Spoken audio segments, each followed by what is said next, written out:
So Billy Breathes. Let me get your initial thoughts.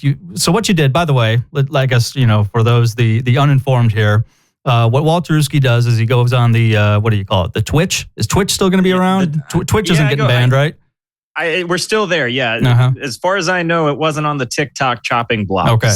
So he goes on the Twitch, and you were doing this for a while, right? Before you started doing this with Phish. I mean, you still do this with other bands and other things. Why don't you tell everybody what you do, and I'll shut up. Sure. So it honestly, it kind of started haphazardly. I didn't necessarily know that people reacted to music. I streamed video games for quite a while, and I just didn't really like it. I liked making videos and I liked interacting with the community, but I didn't necessarily want to play the same video game all day, even if I was good at it and even if I could make money at it. It just wasn't fulfilling. Yeah, and really, what do you talk about when you're streaming a video game? The video game. You BS about the video game and you talk about it, and I would always have music on in the background, and so one of those kinds of things where, as a musical person, it was just always something that was a part of my stream. And I stopped really streaming for a while, and my cousin sent me a text and he was like, "Hey, you should record yourself like you do when you're on stream, but make record yourself listening to this song and give commentary as you do it." What was that? Sent me.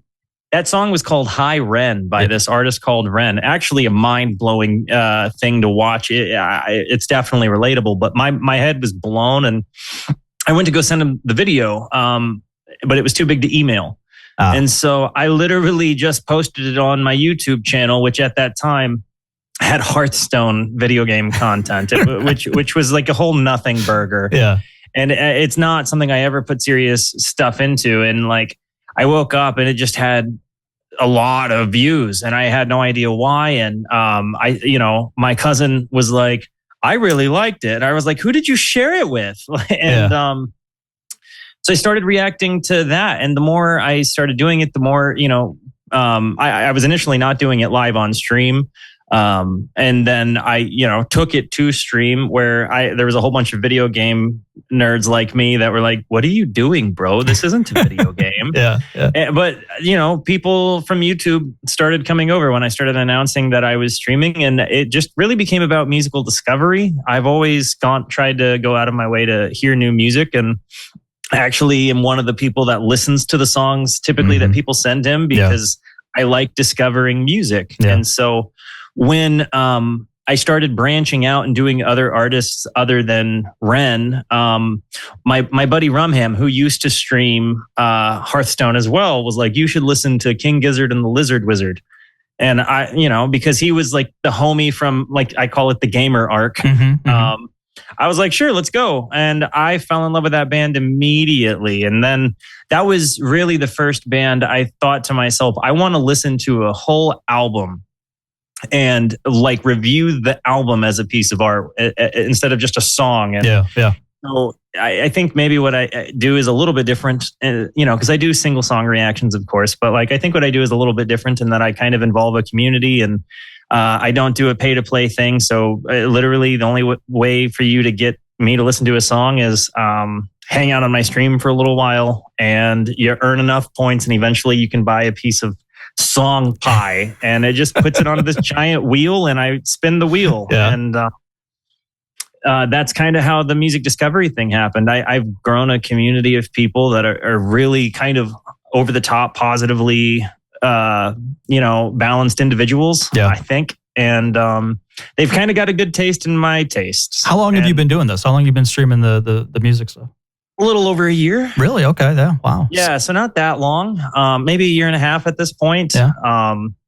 But yeah, I started just kind of going down album reactions, and along the way, I've heard some songs that were requested by people that made me want to listen to an album, and then I've heard other things that just weren't for me along the way, and I feel like I have, my whole thing is I want to discover music. And sometimes I discover music that just moves me, like it with King Gizzard and the Lizard Wizard, like with Ween, like with Phish. It was like I was listening to music made by guys I would have sat with at the lunch table in high school. And to me, that connected. And I don't know if you'd want to maybe sit with Fishman at the lunch table, though. I don't know, man. He would have. Hey, I honestly, he looks like he'd probably stink when he was in school. He looked like the stinky kid, Fishman.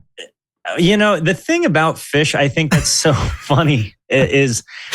The one thing. There's multiple things that are funny. There are like they all each have their little idiosyncrasies that kind of make them so fun. Like like Page with his sandwiches, as I've come to understand.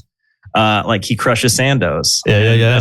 That's a fun bit. Like I wore a T-shirt that I've had for 10 years, and everybody was like, "That looks like a muumuu," and I like that had never been said to me, but I felt like that became my Phish jersey. I just it stood out. Like, and I can't undo the moment of like seeing him walk out on stage with his cup in his muumuu and thinking that was just a woman stagehand.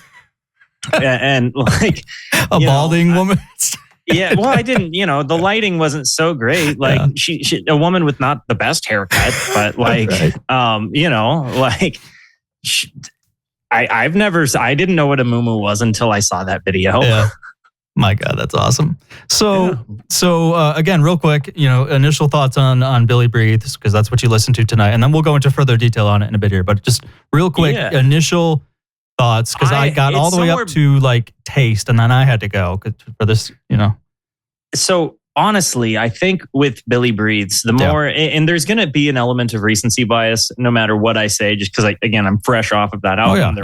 They're closer in my ears. I mean, that's the same thing with live Phish shows where right after and people go to Phish.net, this was the greatest fucking show I've ever heard, and then it takes a little while. Right. Yeah. So my thought with that grain of salt taken into consideration, I love lyrical Phish so much. I mean, this really did feel like it felt kind of to me like, having finished this just now, that Rift, Hoist, and Billy Breathes was kind of like a trilogy. And I found it really interesting. It seemed like there is this concept of it's really kind of dark and sad and introspective and self-questioning all the way until you get to Theme, and then Theme kind of feels like this epiphany song, and like there's the sound of epiphany there kind of played off at the end, and then it's kind of lighter hearted but with a heaviness to it. Mm-hmm. And I again revisiting lyrical Phish, it's definitely a far cry stretch from a lot of what on my stream we've kind of grown to call the mustard, where there's a lot of, by the way, discordance and a lot of polyrhythmic things that are happening. Exactly, French is yellow, baby. I got a thing of mustard here. That's a mild mustard, but yeah, exactly. Thank you. I never thought I'd be the mustard guy, but here we are. The things you don't necessarily choose for yourself, so things just happen. But yeah, I really felt like, especially so Free started off, and I came in knowing that like songs like Free, Waste, Taste, and then Billy Breathes were going to be on here. Mm-hmm. What I didn't necessarily come in knowing was like, I really thought it was going to be more of like Mustard Phish, and not necessarily like for the uninformed, Mustard Phish. Let's explain what that means. The chaotic music. So the part that you like when you would let a normie hear it, they'd be like, "What are you listening to?" When that happens, that we've kind of grown to call it like the mustard, and, because it's very chaotic, polyrhythmic. Sometimes there are multiple keys happening. And again, I'm a self-taught musician with like just a decent ear. I'm not a virtuoso. I was lucky enough to travel as a younger person and play music, and that was super cool. Mm-hmm. But I don't. It's not like I have a grand musical dictionary behind me, so I'm sure I misspeak some things, don't have the most educated perspective. But like I know what I'm hearing, and I can jump into most bands and play. And so hearing this, it felt like it was a lot more kind of designed for commercialized ears.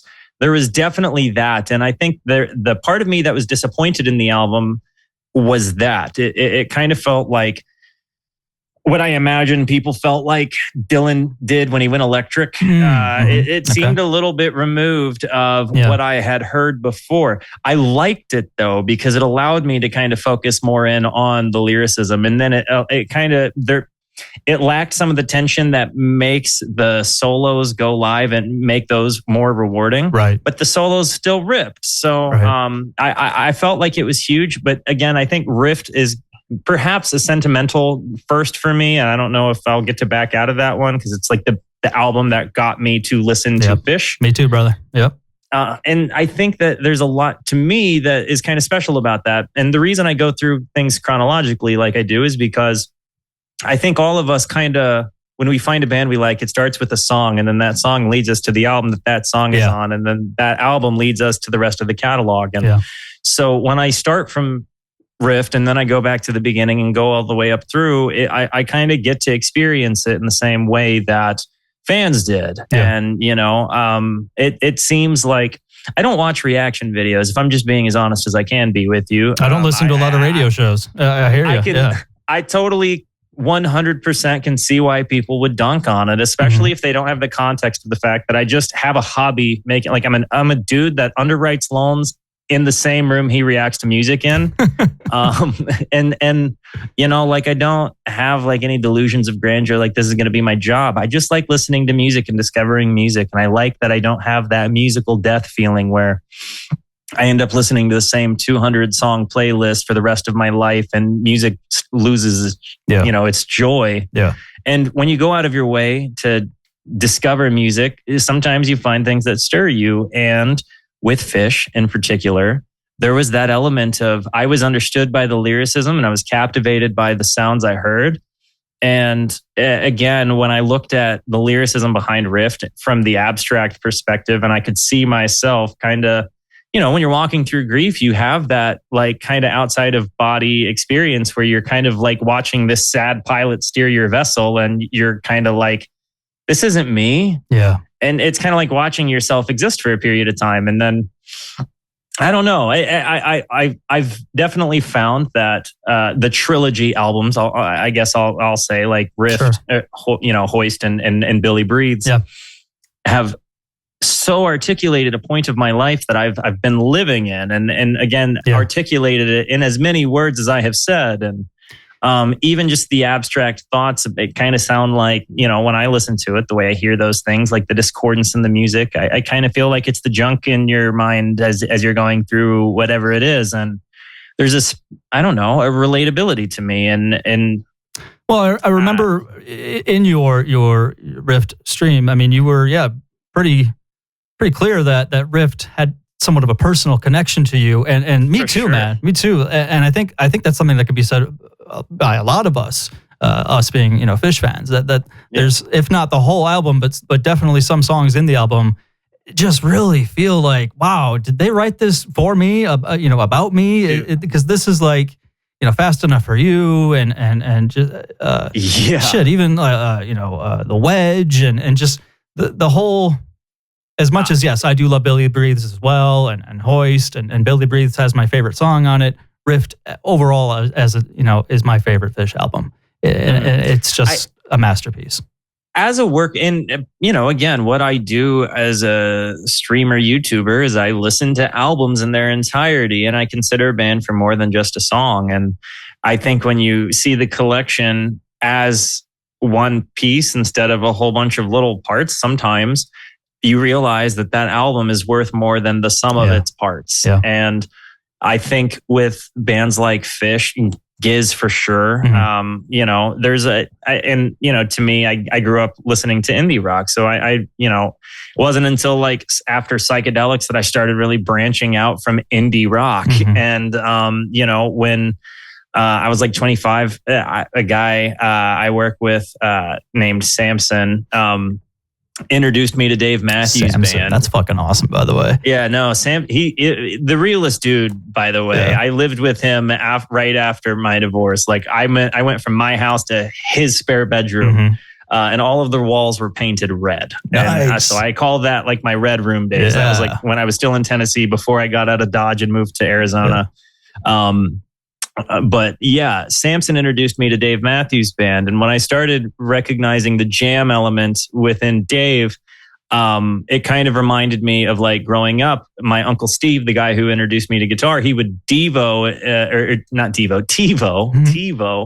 and DVR live concerts that were on like HBO at the time. And so I can remember growing up watching like the Eric Clapton Guitar Festival at his house, the Crossroads Guitar Festival. Right. Yeah. And just my mind being blown. Yeah. And to me, it was just the coolest thing ever. And 04 and 07 were both amazing years for Crossroads. And I can remember vividly watching both of those and then feeling like watching live Dave Matthews Band. Like that was kind of similar, but different. And it had more instruments and there were more parts. And so the jams were awesome. Were you aware of Phish and Trey through Dave Matthews? I came to when I was streaming Hearthstone, I was listening to Live in Central Park by Dave Matthews Band. And it's funny because I've since rehashed this memory, and spoken to the guy, but there is a Twitch user that watched me play Hearthstone whose name was helping_friendly_book. Mm-hmm. And what a weird name. And at the time I had just this song request feature. And so he was like, hey, if you like Dave Matthews Band, you might like Phish. Which I think is hilarious now because I didn't know Helping Friendly Book was a thing. I'm just seeing a username. Yeah. And so he's like, you might like it. And he puts it in the song request queue I have, the song It's Ice from Rift. Perfect. And yeah, hell yeah. So I can remember hitting the like button on that song, but never really revisiting it. In my brain at that time, and I was a drunk stoner, and I really didn't follow through with a lot in this time of my life. Mm-hmm. But it never went further than me just hitting the like button on Spotify. And when I was kind of going through it every month, I react on Tuesday to 2 different albums. It's just my personal album journey. It's separate of what people in the community ask me to listen to. It's just where my tastes are taking me based on what I've been hearing. Yeah.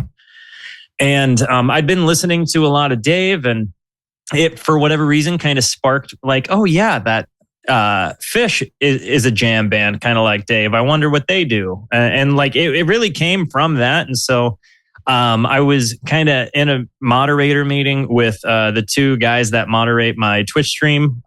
Shout out to Crimson Raider and Scoodle Dump.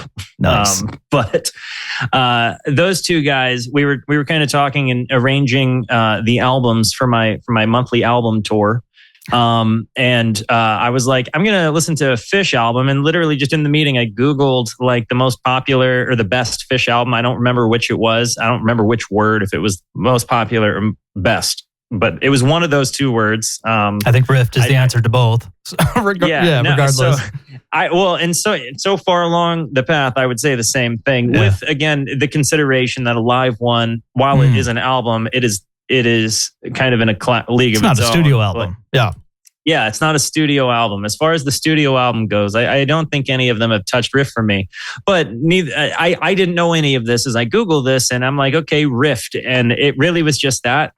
We had this poster thing that we were, every month I put out, I have members of the community do a poster contest, and they design a poster, and if theirs is voted on, theirs is the artwork that's featured, and it kind of lists all of the albums I'll be reacting to that month on Tuesdays. And Rift just happened to be the second one, or the second Tuesday I was doing that, and I listened to Rift and Gnome's album, Verumex. I can't remember the rest of it, but the rest of that album title, because it's a lot of V words, but. I listened to Rift and nobody in my stream had really listened to Rift either. So there was maybe 1 or 2 people that were there for that particular stream that were just, a lot of the people in my community are just also trying to discover other music. And so, in the way I've seen Phish fans have carried themselves, they will or insert ourselves and well, so they are absolutely there for Phish, and every single one of them has 5 concerts and a favorite song and the best album, and I love that about them because I felt so accepted. Yeah. But I will say that they are like Giz fans in that they listen to music suggestions. They also recognize what it's like to have somebody not listen to your music. And I think that kind of made it a perfect fit for what I do on my stream, because so many people that listen to Phish that will identify themselves as a fan in the comment section in a completely unrelated video will be like, dang, this was a cool song. by the way, listen to this. Yep. And so it's kind of cool to see them, that they branch out. And that, I feel like Giz fans kind of the same thing. And I think that the fanhood, so to speak, has been, amazing to have a part of a music discovery journey because, a lot of us go into it not knowing the songs, and you have those fans of the songs in the chat that are like, oh my gosh, you guys haven't heard this band. Like, I get to introduce a band to like potentially 50 people in a chat that have never heard this song and the guy on the camera. Yeah. And so there's a bit of fun there. And like, admittedly for me, I hate when I don't like the song that they give, because like, and like, I did play Bouncing Around the Room earlier, just for you, Bouncing Around the Room. Well, honestly, I was playing games with Aaron, one of my mods, Crimson Raider, but I was playing games with him, and I was like, that song really has like grown on me. Like every single time it comes back around. Every single time it comes back around, I'm like, maybe it's not so bad. Yeah, it's pretty good. I honestly, so I've listened to a live one a lot in the last 2 weeks. Nothing wrong with that. Yeah, every time it rolls back around, like I kind of thought it would be one that I might skip. I don't though, and like it just gets you bouncing. Yeah, no, it's like there's a kind of a nice like. Somebody I think in my chat described it as a 4-minute smile, and I the longer I've kind of lived with the song since I heard that, I think maybe the more it kind of, because I really did dunk on it there in the beginning, but I think it's just such a jarring song when you compare it to the rest of their catalog. Yeah. Especially if you go chronologically in the order I have. When you get to that song, it sounds like I would say that was a moment I had where I kind of felt like, Dylan went electric in terms of Phish. When you first listened to Phish, I mean, did you go in having all right, this is going to be like this? Were you expecting, a bunch of noodling and incoherent? No. Was it what you were expecting, or were you expecting anything at all? Not even close. Yeah. I heard people talk about them in the same breath as the Dead and Dave. Yeah. So I imagined that there was going to be a jam element to it. I did not imagine. Honestly, the Mustard didn't. It didn't. I had no idea. Mm-hmm. That was such a caught off guard thing. And as far as what they sound like, I didn't know it was going to be like crazy shredding. And I thought maybe there was probably going to be more instruments, because again, when you compare it to like Dave or the Dead, like those bands have many, many instrumentalists, mm-hmm. Like you have a lot more people in those projects. And so going into Phish, I was immediately convinced that it wasn't just the 4 guys, because, what I was hearing, it had to be more than that. Yeah. And it's not just the 4 guys though. It's not. I can't, that's the 5th with the lights. Well, the lights, and then the 6th member of the band, Tom Marshall? No. Us. Oh, we're part. Well, I guess Tom. Yeah, if you want to include Tom, then we're the 7th member of the band. And then what's his name? The guy that was actually in the band years ago, and no longer is. Oh, so they have a Sid Barrett, huh? Yeah. I didn't know that. Yeah. Speaking of which, so the community. I've looked at your YouTube channel again. You're doing numbers on all the videos that are related to Phish, of course, because we love this type of stuff. We love watching people discover the music and genuinely enjoy the music. We like to assimilate people. I know, earlier the Borg. It's such a Borg experience. By the way, I'm a huge Trekkie as well. So it's fucking awesome.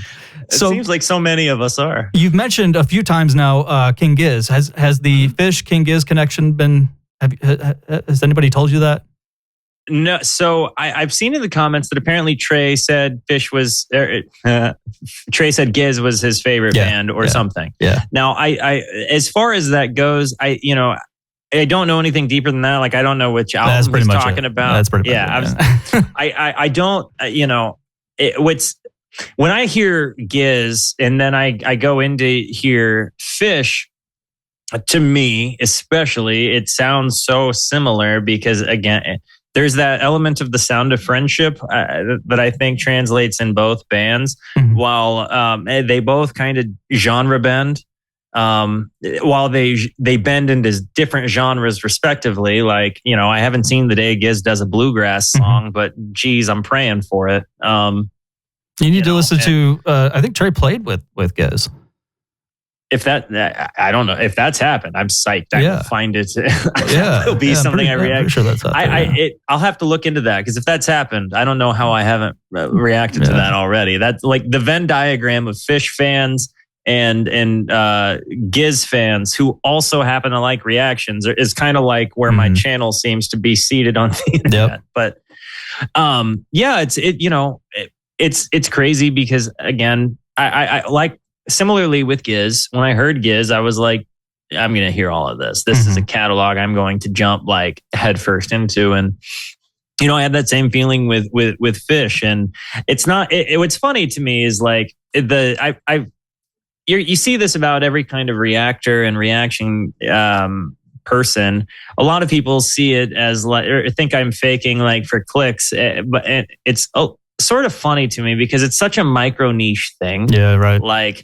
It's not like there, if I wanted clicks, I would do this to K-pop songs. Yeah. Like I listened to a few K-pop songs just because I truly had never heard a K-pop song and I got overwhelmed in a way I didn't want to. And I just didn't want to continue to listen to K-pop. And like they're probably my most popular videos and I hate them because like I'd never gotten death threats before those. Like I'd never in my life had like the hassle from that. Holy shit. And I was like, okay, yeah, no amount of like clicks is worth putting up with music I don't like. Like I'm a person that's going to find something to appreciate about music because I respect the art, but I think K-pop toes this line of art versus content that leans more towards content and that really bothers me. Yeah.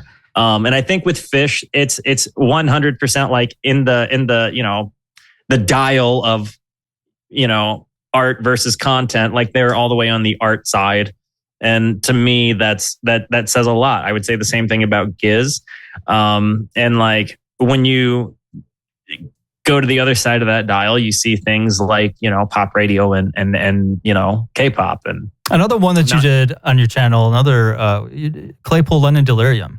I love Claypool Lennon Delirium. What about Primus? You going to do any Primus, do you think? On my wheels, like the community wheels, there is that's actually where the Claypool Lennon Delirium came in. Was like it was just a song I rolled on the wheel. Like somebody in the community was like, "You should listen to this." Hell yeah! And that's where the DMT nipples thing came into mind. Yeah. Like. Because I didn't know another way to describe it, but the music video, if you're wondering, because obviously it's not like we're playing that video right now, but the music video had a scene in it that made me think of like, instead of the DMT faces, it was like the DMT nipples. Multiple scenes. Definitely crazy. Yeah. And so that one definitely came that way. Primus is something I only know the song Mr. Crinkle, along with the other stuff. I've listened to a few things of Primus. Like I have a few of their reactions. There's definitely an album of theirs on my wheel. There might be two of them. And the same thing with Tool. Like I've listened to one Tool song and I was uncomfortable and it was a live set and the song was called Sober. Yep. And golly day, I've outside of me when I said I wasn't a fan of Duran Duran. I don't know that I've ever been more dunked on in a video in the comments section, but sorry to all of the Duran Duran and Tool fans out there. Yeah, my mother would be so offended. She loves her Duran Duran. I tell you what. The only song I'd ever heard from them was Hungry Like a Wolf. And I made the comment that like my understanding of them was that they were a one-hit wonder. And correct me if I'm wrong. I said it exactly that way. And the amount of, oh my gosh, I get corrected.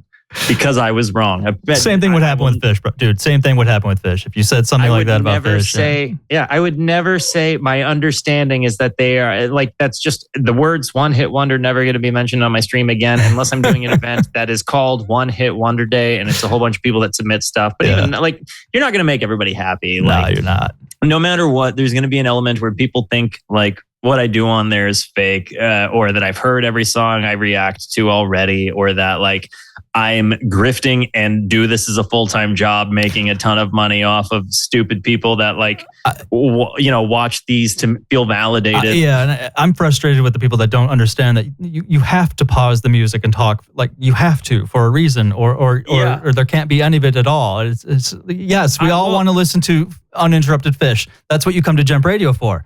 But if you want to, that's. Yeah.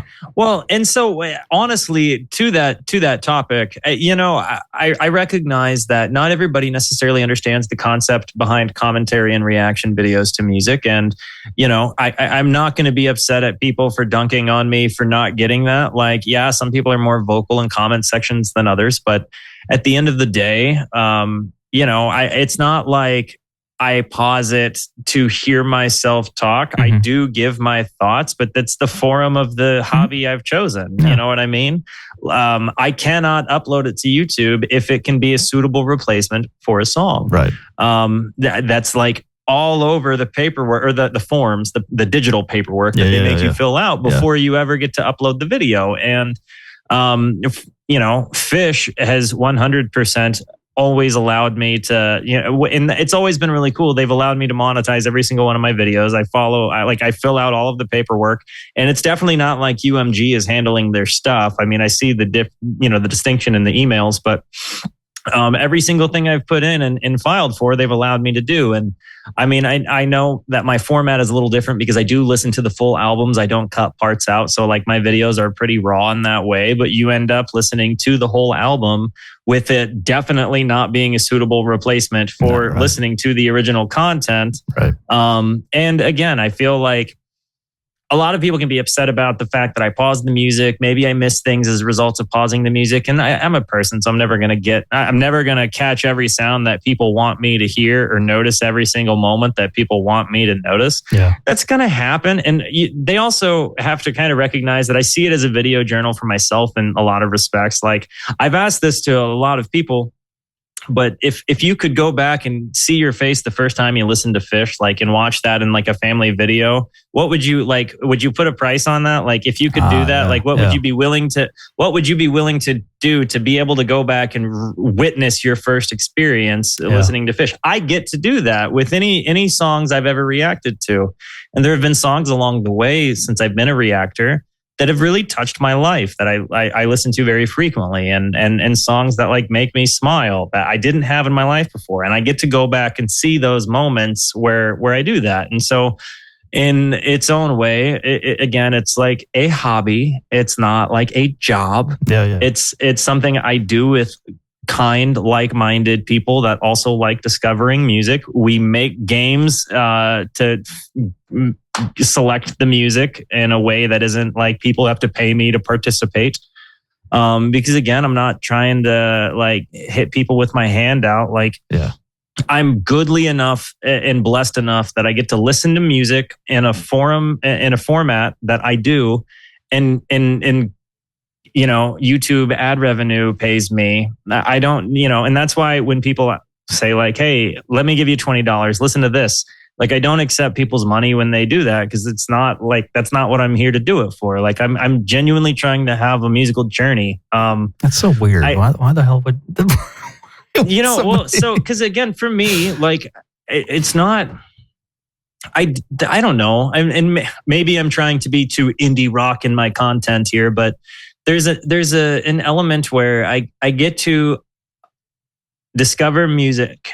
If I accepted people paying me to listen to their music, I would never have discovered Phish on my own. Yeah, absolutely right. Yeah, I just don't understand the concept of why somebody would pay you to listen to something like.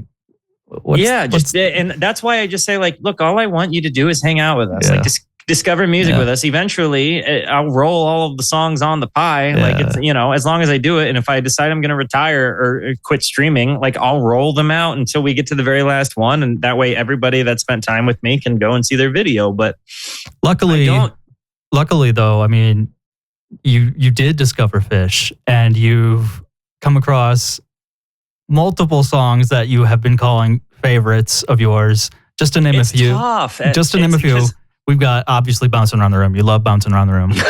No, Harry Hood, Tweezer, Chalk Dust Torture. That's what you were listening to before you came on here. Chalk Dust Torture. Yeah. You Enjoy Myself. By the way, can I say I love the fact that you love the Vocal Jam, because I love the Vocal Jam too. The Vocal Jam, dude. If you want to get together and Vocal Jam, I'll be there, man. We will have one hell of a Vocal Jam. Absolutely. I fucking love the Vocal Jam. When I go to my first concert, I'm gonna do some sort of meetout, and I'm just gonna find a couple of guys that want to do a Vocal Jam. I'm gonna be like, hey, this is gonna, we can do it's the Klingon death growl. That's what we'll do. Yeah, dude, you got to put your wharf on. Yes, absolutely. Especially if you're going to be doing Vocal Jam, you gotta put your wharf on. Honestly, when I say songs are my favorites, I think Phish is a band where you're just going to instinctively have a lot of favorites. Like you're going to because the catalog. Yeah, is so people big, ask me what my favorite Phish song is. I mean, I have one that I can answer with, but it's just by a little bit. Yeah, by a little bit is number one.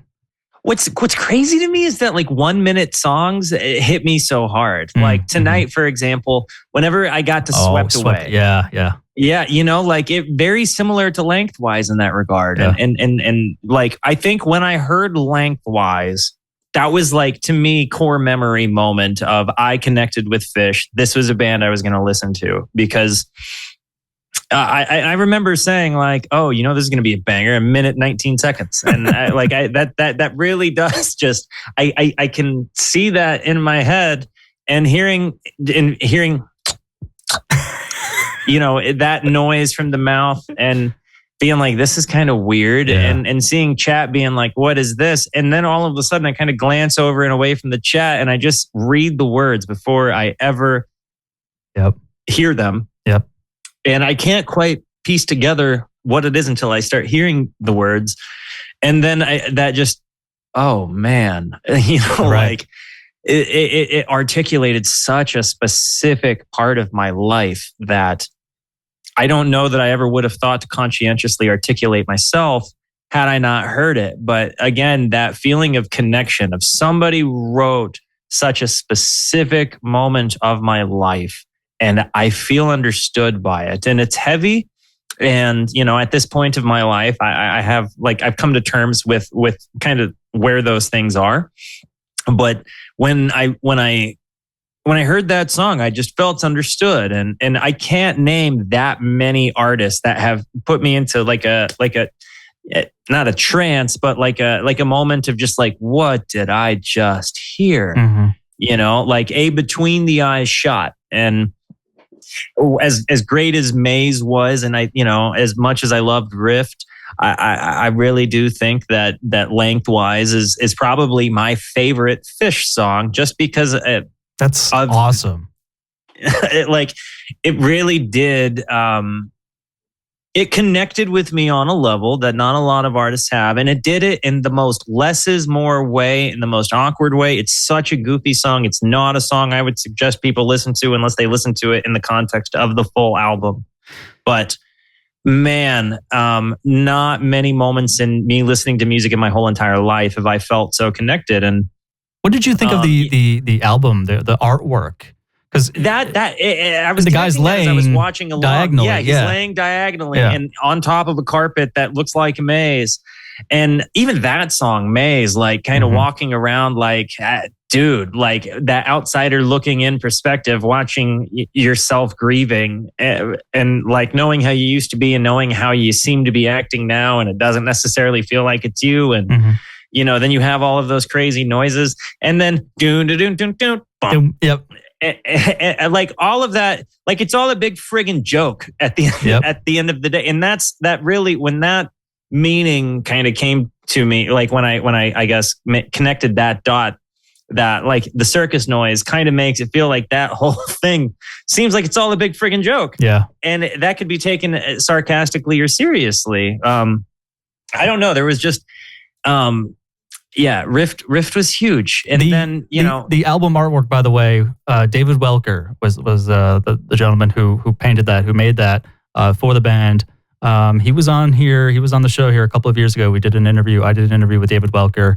It's on demand on the JEMP Radio app if you want to go listen to that at some point. It was amazing. He's a brilliant man, and still to this day, obviously musically Rift is the favorite of a lot of people, but just even visually, that album artwork is just so stunning. Well, and it really, I think part of looking at an album for its artistic value is the artwork that it comes with, right? Like there's the first time I ever listened to Dark Side of the Moon, I was tripping dick with my friend Spencer, and like I was telling, is the second time I ever did LSD, and I was telling people, oh, I listened to Death Cab for Cutie, and like the walls moved, and they were like, you listened to Death Cab for Cutie taking LSD? Like, what kind of hipster dork are you?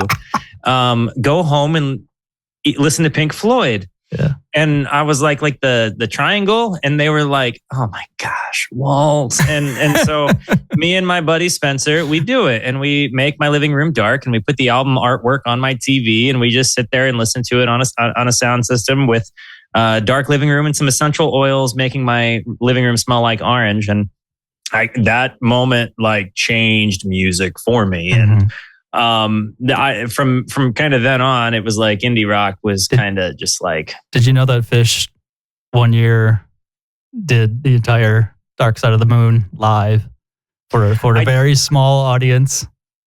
Is there a recording of that? Yeah, it's an audience recording. It's no soundboard. That's fine. Yeah, it's out there. That the moment I heard the words "breathe in the air, don't be afraid to care," again, another core memory to me, and similar to when you're there, I sleep lengthwise, and when you're gone, I sleep diagonal in my bed. They were kind of very similar meanings, except in the context where I found Phish, I was a sober person, and had really kind of come over a lot of life's adversity, but I was still a guy that slept diagonally in his bed, and so. To hear it at the place of life I'm in, it was very special. And it also kind of gave me this idea that I could reflect and look back and recognize I don't feel those ways anymore. Like I feel this way now and not that way, but I could remember feeling that way, and being understood by that very specific context it's made it very easy to jump into the rabbit hole. Something that I really appreciate about you and your reactions, you're not afraid to show emotion and to, especially with the beautiful songs, the beautiful music that Phish has produced, because that's another thing. People, they think Phish and the uninformed, that is, again, they think noodling, and which is accurate, but or just nonsensical lyrics, which is also accurate. But there's also parts of Phish that are absolutely beautiful, if not not just the studio stuff, but some live stuff that is just absolutely beautiful as well. And really can hit you and evoke such strong emotions, bring tears to people's eyes. I mean, I saw earlier when you were listening to Waste, and everybody was like, this song, I cry every time. It was a wedding song. Bro. It was this. It was that. It's just, and I appreciate that so much that you don't hold back. Harry Hood got to you, that version of Harry Hood that you listened to. So I've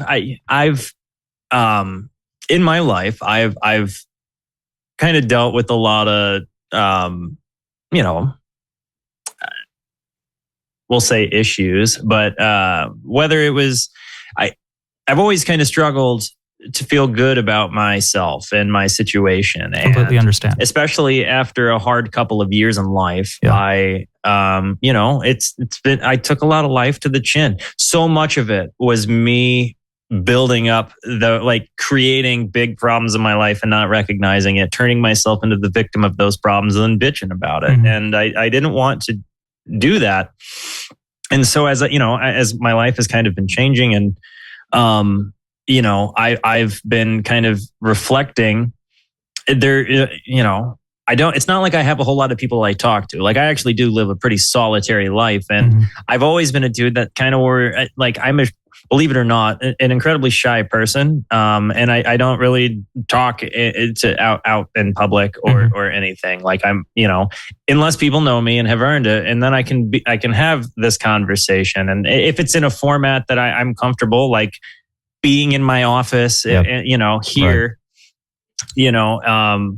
even sometimes when I hit go live on stream, I get nervous. Like, I'm flying on adrenaline a lot of times when I'm on stream. But when I'm putting myself into the lyricism, I've always, words and music, Eddie and the Cruisers is my favorite movie. And they're just the scene, the idea of words and music, they've always kind of been how I've been able to relate to the world. And so when I'm digging into lyricism and I'm hearing music, there's I guess a bit of me that kind of disappears and gets lost in that. And I'm not a guy that's in front of a camera. I'm a guy that's being moved by words and music. Yeah. And I think that I don't necessarily have the ability to not be like, I'm an emotional dude. I have big feelings and I have a sleeve with my heart on it. Mm-hmm. And like, yeah, that's not like, I'm not as like Walterooski is a much more boisterous person than Walter is. But at the end of the day, like I steer the ship and, the things I talk about and choosing to just be open, like to me, it's a video journal. Like I said, I have the ability to look back and reflect on what it is I've said. And there have been times where sometimes I've said too much. And like, I think in the past, earlier on in my reaction journey, before I had sobered up, I was very bitter about my divorce still. And I don't think I necessarily at that point had like taken accountability for my own problems. Mm-hmm. Certainly at that point I had not. Mm-hmm. And so I can remember looking back, and again, when I watch my earliest reactions now, I kind of have this element of being able to see growth. Like I felt those things then for sure. Yeah. Now with some distance, I feel differently. But I have that ability to connect those dots because I have the ability to watch what it was I felt about those things in that time. And I think finding Phish in a point of my life where things are getting good and being told I could feel good and being validated behind the fact that like, it's okay. I've spent so much of my time trying to feel okay. And, I've battled a lot of my life with anorexia and, I went through a divorce and, I changed careers because I was working 80 hours a week as, in corporate finance, and I hated my life. And, I don't know. When I started doing things that like made me happy, like recording these silly videos and putting them online and finding people that were willing to talk to me about music in the loneliest phase of my life. All of those things played in, and honestly, like making these videos, a lot of people don't necessarily realize it from the outside looking in because they seem like they think it's like grifting or whatever, but like, I'm actually just a dude that lives alone, works from home, and doesn't have a social life because he lives in a city where he doesn't know anybody. So to me, doing these reactions in the way I do provides me a sense of community. And then discovering a band like Phish, whose community is so overwhelmingly positive and accepting and loving.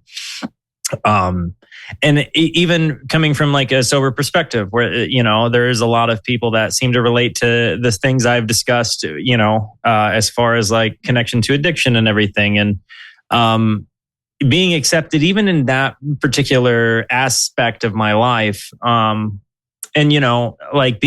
I made a comment in when I was listening to Harry Hood that like to be validated that you can feel good is meaningful. And it is because I don't think most people walk around kind of like sad pilots and they don't necessarily tell how they actually feel. You just are wired to say like, oh, I'm doing good. And it's kind of a sad, disconnected reality when you live in the world that way. And so part of me being an emotional mess on camera sometimes is like, I don't want to be the guy that just says he's good when he's not. And I don't want people to feel like they have to be that way with me. And, if people have had a rough day, a lot of times they'll come to my stream and say, I've had a really rough day. And then a whole bunch of wonderful people are like, dude, we're going to discover some music together. Or, hey, we're going to listen to Talking Heads today. Whatever the case may be, music is healing and uplifting. And in the case of Harry Hood, you have this huge buildup, a lot of tension, but the tension is less tense than normal because it continuously breaks into these moments of resolve more often than these long, tense buildups. And then it's such a simple thing. There's not a whole lot to be said about it, but just this proclamation of you can feel good. again, it's the most simple of their lyrics that hit me the deepest, because their music is not less is more, but they can play less is more parts. Their lyricism is not less is more, but they can hit you really hard with less is more. Yeah. And I think just the fact that they have the ability to be dynamic in so many different levels, from like the big squealing shredders with Machine Gun Tray, or the softness, behind Fast Enough for You, or, the introspective nature behind Swept Away. Like they have so many, getting, chilled in the freezer, like whatever, like the same band, does all of these different things. It's funny you mentioned that. So once we wrap up here, if you're so inclined to continue listening to my show through the app or whatever, I do have music lined up, for you. And we've got a particularly beautiful version of Harry Hood, and an extremely beautiful version of Tweezer from, gosh, it's now over 5 years ago, from and people listening, 12/30/19. That Tweezer from the Garden. There is a section in that Tweezer that is just gorgeous. It's like some of the most beautiful music I've ever heard. And it's been pretty recent. You said, so is this 2019? Yeah. Before, so that's it was 3.0. Yes. Like the tail end of 3.0. Because right. 4.0 well, allegedly so there's still some back and forth on 3. COVID. Exactly. Right. And now we've got people thinking we're in 5.0. It's like, how many points are we going to go here? Physics versus philosophy, bro. Ridiculous, I tell you. So, Billy Breathes, I'm so happy that you listened to that tonight. That's another thing. I've got 2 of my favorite songs from Billy Breathes back to back. What is your favorite song, by the way? You mentioned it a couple of times. You said your favorite song is on Billy Breathes, but Billy Breathes is not your favorite. It's free. It's what? It's free. Oh, it's free. Yeah, okay. Yeah, fucking love free. By the way, am I off? You heard Sweet Emotion in that song. Oh, too, no, right? absolutely. Sweet. Yeah, this is a conversation that like the fans are having before I got here. No. Right? But I heard it. So fans aren't having that conversation. It's literally the first time I've heard somebody say that before. Did I put that out into the ether? You may have. Way to go, by the way. Way to go. Oh, man. Because there were people in the chat that were, and that's the only reason I asked. There were people in the chat that were like, I can't unhear it. Yeah. And I was like, that means you never did hear it. Yeah, no, I could hear it after you said it. So thanks. You're welcome. I didn't mean to. I didn't say it as a dunk. I wasn't trying to make comparisons. I just can't unhear it. What is next for you in the Phish streaming plans? What do you got coming up? Another studio album? You got to do something live? I am up in the there's a couple of, and I would love your input here, honestly. But I want to do Gamehenge in its entirety, because especially before I get to another live set. I also want to do Story, because everybody is saying, oh yeah, like Story and Billy Breathes have been highly requested. I almost wonder, sorry to interrupt you, but I almost wonder if you should keep Gamehenge till later. So, with Gamehenge, what would your opinion be? Should I do the thesis, or like you need to do the original, the man who stepped into yesterday? Yeah. Is that what it's? That's what it's called, right? Yeah. But that's the kind of what I'd play. I mean, there is the live Gamehenge now from just a couple of years ago now, but you got to. I want to hear kind of where it started, like that. The way I've operated my journey has 100% been like I get a basis of the studio catalog so that I can have an appreciation for the live catalog. Right. And so to me, it made the most sense to start from the very beginning. And that's kind of what I was planning on. But it's either going to be the next chronological album. I might do like another Phish Saturday where but just Marbles Phish, where like at the start of my stream, I always do this marbles game where you just type in ! Play in the chat. And that's all you do. And then you get a little marble on the stream, and the marble race is other marbles going down some obstacle course. And the winner tells me a song to listen to. And I was thinking about doing an all Phish day of that and just telling people, hey, give me live performances before 1995. That's going to be, so I'll tell you right now, that's a great idea, but it's also, you're going to get people recommending things that are not out there that you're going to have to go digging for. So that's the thing. The whole bit, when you win, you got to have a link to give me. Okay. All right. Good. As long as like a 25-minute time limit. When you win, you got to have a link to give me. Yeah. It's got to either be on Spotify or on YouTube. It doesn't have to have a video. I just what about have audience to be able recordings? to access it. If I can access it, yeah. Perfect. Like, and like if it's an audience recording, if I'm able to put it on YouTube thereafter, like, if you submitted it for no problems with audience recordings, really. So speaking of audience and Phish, obviously now people want to know, when is Walter's first Phish show going to be? Do you have any ideas? Really? As soon as it can be. No, I genuinely, I'm waiting. I've been actively watching the tour schedule. Good. Because I figure, and like, to everybody in the comments section that was talking about doing a GoFundMe, please don't. Like that would make me so uncomfortable. I can't believe that's being suggested too. There's such a it's multiple people, and like I really genuinely from the bottom of my heart, you do not want Phish tickets from GoFundMe, let me tell you. But I would earnestly much rather, and like honestly, like the way I kind of view it is like I get paid money on Twitch and YouTube for listening to music, and that's a circumstance that most people don't end up lucking into, and so because I don't own the copyright to me, I want to like use the money I get paid from Twitch and YouTube to reinvest back into artists, like whether that's going to concerts and like documenting that or something. Like I kind of the words reinvestment business model make it seem very, very dry, but I just feel like it's the way I have the ability to give back, to because I don't have a thing to do if I don't have artists whose music I get to listen to. Yeah. I don't have the community I do or the songs I have discovered without people that like are goodly enough to spend time with me, like, and waste their time with me. Will you accept a free JEMP Radio t-shirt? For sure. All right, you got to send me your address. Like that's totally different. Yeah, and I have a PO box. So there you go, perfect. So anybody that wants to send me a Phish t-shirt, I'm begging. Yeah, but yes, the second I can get to a Phish show, I'm going to announce when. Awesome. I don't care where it is. I will drive out. 8 hours. Like if I gotta. I thought there were some Phoenix rumors. I'm hearing Phoenix rumors. I'm hearing that people are like iffy on the Sphere. I would love to go see the Sphere because honestly, Drew Carey is the reason that like that Phish made it. Like I'm listening to Dave. I see that Drew Carey video. I think like I've been meaning to listen to them, and then like I listen to them and I go back and I tell Helping Friendly Book like, hey, dude, I just did this reaction. Like long time, by the way. I don't stream video games anymore, but hey. Here's this video I made.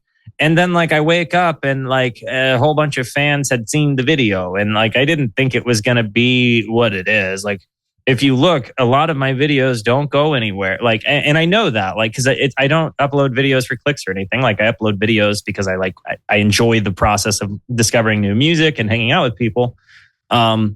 So like, it's not like everything I do is designed to get clicks. Like it's actually kind of the opposite. Like everything I do is literally kind of just haphazard discovery and like, wow, this is fire. Cool. Like I can cook with this stuff. Like that's nice. Like, and a lot of it's just off of people's suggestions that they didn't have to pay me to do. So why don't you remind the listeners where people can go to click on those videos?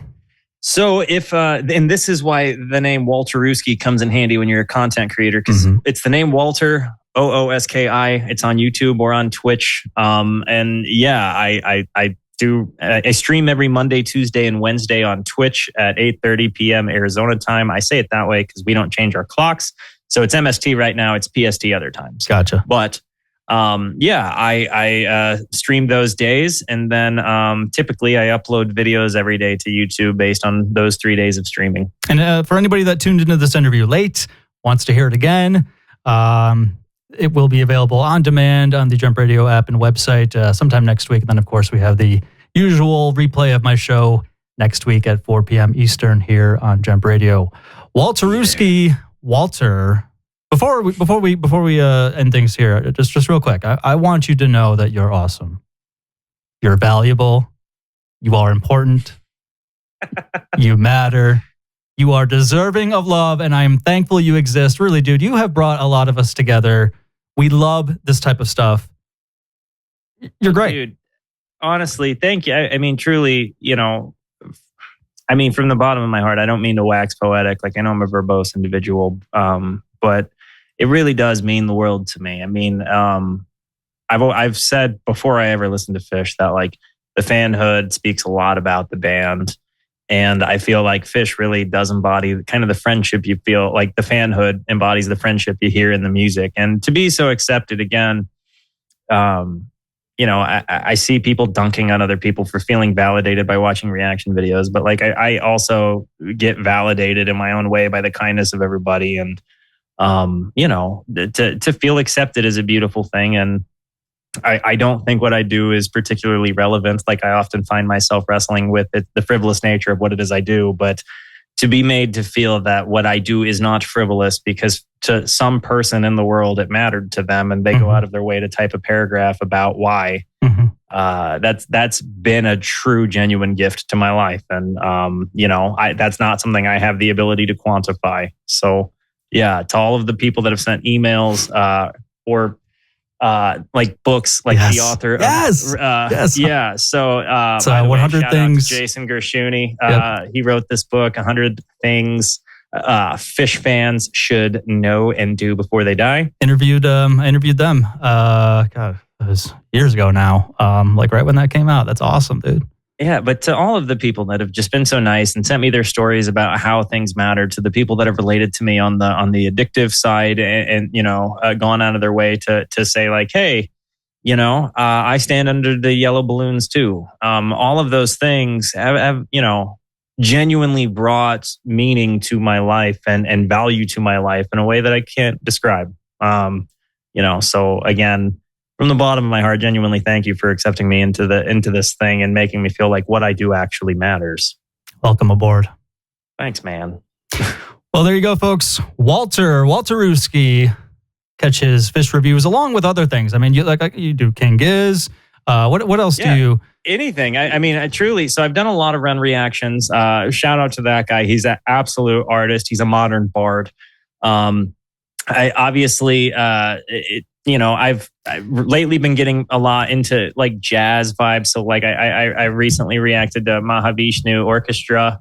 And that was super interesting. Frank Zappa, I did for the first time. I listened to Hot Rats, and that was. I heard you. Cool. I'm definitely going to be. I heard you mention you're going to check out Captain Beefheart. Looking forward to that. Yeah, I didn't know when I said what is or who is Captain Beefheart. What is a Captain Beefheart? A lot of people were like, "Who the heck is this guy that doesn't know this?" And so I was like, "Can I make one more suggestion?" Please, please.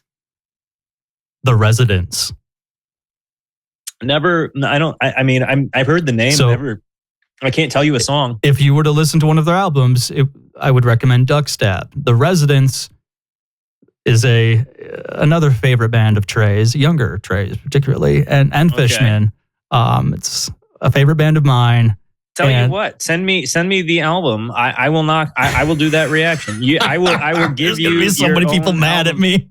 Hey man, that's the whole thing though. You don't get to help where you come into a band. You just end up there and decide if you want to keep going down. I'm gonna get this guy listening to the Residents. That's fucking awesome. Send me that album and I'll do it. All right. Bing bang boom. Bing bang boom. All right, Walter. Thank you so much, man. Keep doing what you're doing. We love you. And we'll see you sometime at a Phish show for sure. Yeah, dude. I will let you know when I go to one. All right, man. Tune in next. All right.